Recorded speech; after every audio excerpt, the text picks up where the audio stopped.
Hello, everybody, and good morning, Kamran. How are you? Oh, good morning, Fereydoun. Hello, Jasmine. It's wonderful to be with the iBridges community. This is an exceptional honor, and I'm full of happiness to be communicating with over 1,000 people. So this is fantastic. Well, our time is limited, and I'm going to leave the pleasantries for later on. Uh, Kamran, in the last few years, you've been going around the world and you talk about this innovation economy. And you're probably one of the best messengers for this particular initiative.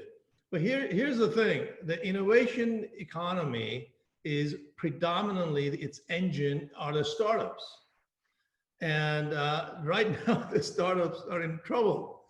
I was stuck in California for 2.5 months. My office is in an incubator. I flew back the other day. I went back to our office, which is one of the largest in the U.S. 25% of them are out of business. This is terrible. So I mean, how do you see that? Well, you're absolutely right. The conditions are difficult, but one thing that distinguishes innovation economy versus knowledge economy or industrial economy or agricultural economy is the fact that it's driven by young people who are very adept at changing and looking for challenges to disrupt existing situations. In knowledge economy, it was all about knowledge, and you kept knowledge to yourself. On innovation economy, you look at what is happening there, what are the rules, how are the things working, and how you can go and disrupt it and change it. We have had bookstores and they were all disrupted by the digital books and Amazon. And then we have had the music stores that were all disrupted by iTunes and Spotify. And we have had the video rental stores that were all disrupted. Every single thing that we see right now, because of innovation economy, is being disrupted and acceleration towards use of software and algorithmic content in changing that. So startups have to look at what is the situation, how the things have changed, and look at opportunities within that. Look at how the communication has changed. iBridges could have said, okay, we are not going to have any conference because we cannot physically get together. And because of the COVID-19, many, many things have been restricted. However, through this process, we have seen many things changing, like the way people work, the way people communicate, the way services are provided. And it is up to each person to look at how they can study the rules and break them properly, as Dalai Lama says, so that they could disrupt it. There is not one basic thing that applies to everyone. Each startup has to look at it and see how they could change that. One of the bad things is they cannot come together and work together, but they can use Zoom as we are doing right now. And positive is save money on office space. Another thing is you are not restricted to work with you and in the same time zone and in the same physical locality as you. You can have a lot of people from many different parts of the world at different time zones work with you at lower cost. So these are just some high level things I can talk about. Each entrepreneur has a chance in innovation economy So, to Kamran, look at what they can do. Kamran, by the way, I feel very insulted. You said the startups start with young people. I didn't start up 2 years, 3 years ago. So Well, you're still young at heart, Fereydoun, and I'm still a baby, I guess. So let me ask you this. Here's the thing. Again, the question is, we have a saying back home. You're sitting in a warm place and we're giving advice to people. So here are, I know a bunch of startups that were just about to go raise funds, and this thing happened, and here we are, and they just nobody wants to invest, and basically all the VCs are concentrating on their existing investments. So the thing I want to bring out is this question of failure.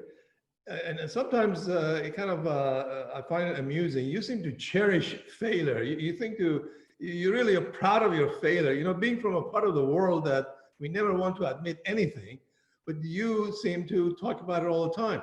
So this is the part that I want to talk about, which is the failure is okay. So what is it we get out of this failure? And Sure, we sure. In knowledge economy, it was all about ideas and theoretical things, and you kept the ideas to yourself.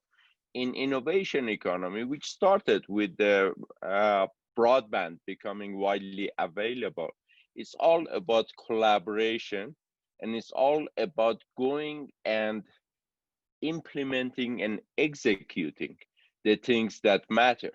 And to implement, you have to have the courage to go and experiment and try different things. Many times when people ask me, uh, I have this idea, what do you think about it? I say, why are you asking me? Go and ask your customers. They are the ones who should tell you whether they like it or not. And don't be afraid that they might say they don't like it, because chances are 99%, any idea you tell to customers, they will say on the first meeting, there is something wrong with it. It's as you have the interaction and you learn on that interaction with the customers that you become better and you pivot and you change the product. So success is not just one smooth, nice path up. It's lots of ups and downs. And it's how quickly you learn, experiment, learn, fix, how agile you are on fixing this and moving to the next one. If you don't know what is wrong, how could you fix it? You have to experiment and not be afraid of failure. And yes, I started 10 companies, 3 of them failed. I was fired twice. But why am I so happy is while all of that happened, 6 of them were successful. And through that process, I learned what sorts of things work and what sorts of things don't work. And I looked at every failure as a way to move to the next step and learn from it and become better. If you look at the best athletes, you think Roger Federer has never failed? You think Nadal has never failed? Djokovic has never failed? Michael Jordan? They absolutely fail and fail and fail. They lose so many games. The best Olympic coaches train you not to just succeed, but not to give up and learn from your failure, because any good coach knows you will lose more games before you start winning. And then as you win a few and then you start losing again, and then you learn and you become better. And that's what defines the superb athletes. That's what defines the superb entrepreneurs is they're continuously challenging themselves, going into difficult situations and learning from it and becoming better. It's not a economic conditions are bad, when you see that money is not available, the customers are not spending, it's not a nice feeling to know that you have to do what? Cut your expenses. Well, don't pay the office space. Don't have the expenses related to commuting, having a lot of people be in the same area. Look at maybe remove some of the people who were not as productive in your company and maybe redeploy people and resources in other parts of the world where the cost of development is cheaper. We are a global community. So each one of these are the things that sometimes it's very difficult, but So, we have to go through it. so, so, so basically, what you're saying, just to use the phrase that Mark Cuban uses, entrepreneur wannabes and entrepreneurs. So the difference between an entrepreneur wannabe and the real one is how do you navigate basically through these difficulties, and how do you solve the problem? So the question is, don't let the problem get to you. Figure out what you have to do. Exactly. And don't just sit in your office and figure it out. Interact with people through Zoom. If you cannot leave your office physically, call your customers, call the investors. Even investors have changed their way of investing, and they are using technology for communication to go and select some of the startups. And some of them are using some more advanced AI technology to try to get better background on the potential investments. But they are hurting because when things become difficult, investors cannot raise money for their own funds. So these things have got their own set of consequences. And the key thing is, if you look at it as, oh my God, the situation has become bad, I'm lost, then you are lost. Or if you say, I'm afraid to go and address this, then you are lost. But if you look at it as, oh, okay, this is a difficult situation. Many people have this. How can I reduce the pain and come up with ways to be doing things that make it better and innovate? So Do the things completely different. let me ask you a hard question, and I relate this through a personal experience. My first company, I developed some form of a voice switch. It was basically a smart telephone system, and we got it running. Everything was working, and I spent every penny I had on the product. We found a venture capital partner, and basically, the day they were transferring the funds, which was a Friday at 11 o'clock, they called me. They said, I'm sorry, we can't invest in your company because you're manufacturing. You're part of our agreement with when they broke up from AT&T was we can't get into manufacturing. For the first time in my life, I was sitting there with cold sweat. My entire shirt was just wet, and I didn't know what to do. I only had money for about 1 week. Prior to that, they had told us to go and hire people, so I was running about $20,000 negative every month. So I just hang up and went home. And this idea of this is not going to work out and I'm going to run out of money was killing me. So here's the thing, an entrepreneur has to jump over a lot of hurdles. So basically you get this myopic view that you have to go through whatever obstacle, no matter what the cost is, and which is really good. That's what you need, because as you said, there are a lot of people, naysayers on the way. They're giving you all kinds of negative remarks. So that's what you need to be a good entrepreneur. But in this case, there was no way I could continue. I just didn't have the money. And one morning I woke up and I was thinking about, what to do. And the idea of giving up this product that I'd worked for about 2 years just was killing me. Suddenly I started thinking of some feature that I thought about this product. It was a call analysis software that I thought maybe we had, and I didn't have it. So I decided that I'm going to call this communication magazine that have been calling me for months to advertise in their magazine, if they can give me a deal. So I call them up. The guy said, I'll give you 3 inches on the front page to run this software that I call CallSort for $300. And I didn't have it.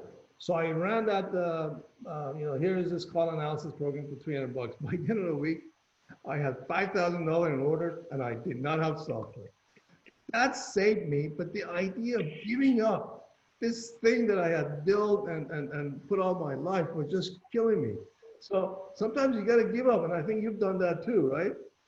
Well, I've never given up on my own. I've been fired before, and it is in at the time when I was fired, it was very painful because I said, "How could my board of directors fire me?" But it a year later or a couple years later, I was really thankful that it did happen. For example, my biggest failure was a company called Momenta Computer. It was iPad 18 years ahead of iPad. And we thought we had amazing idea and we thought this is the greatest, coolest thing. And when we introduced the product, we were on the cover of 20 magazines. We had huge orders on the first uh, quarter. We shipped over 5,000 of these units, and our revenue first quarter was $25 million. It was such an amazing thing on the cover of 20 magazines, getting 10 awards, all of these things. We thought everything is great. But second quarter, the product started to come back because we had designed this tablet with no buttons. And it was way ahead of its time, and you had to use your finger or a pen to go and, point at it because there were no buttons to touch. And we didn't understand that there is a shift has to happen in the usage and interaction with computers. And Apple computers spent a few $100 million 15 years later to train people not to type, but to use the finger to go and do that. So in some ways, I was lucky that I was fired because the company went bankrupt. I didn't live through that pain of going to bankruptcy, but it was way ahead of its time. And had we talked to customers earlier on, we would have known that, hey, we were shooting for the stars. We should have made a smaller tablet to do one task or two tasks and get feedback. Well, Kamran, unfortunately, our time is up. Would you promise to come back, give us 1 full hour of your time so we can answer a lot of questions? Oh, sure. No, it would be my pleasure. I would be very happy to do that. And any of you who want to, reach out to me. I try to be available. Unfortunately, on LinkedIn, I've reached a limit of 30,000 contacts. On Facebook, I've reached a limit of 5,000 contacts. But on Instagram, on Twitter, we can still communicate. We can talk together. I try to be responsive. And look at Global Innovation Catalyst. Any of you who want to learn about experiential learning, check it out. I will post something on that on iBridges about the courses on entrepreneurship. For the first time, we have convinced Stanford Center for Professional Development to create these online courses, short online courses to teach entrepreneurship experiential way. And it's all good. Link out to everybody, by the way, Kamran. Sure. Yeah, it's the first time it's being done globally, and Stanford has agreed to work with an outside organization like ours to go and make this thing be available. So thank you. Thanks a lot. And thank you. Love you all. It is wonderful to interact with all of you.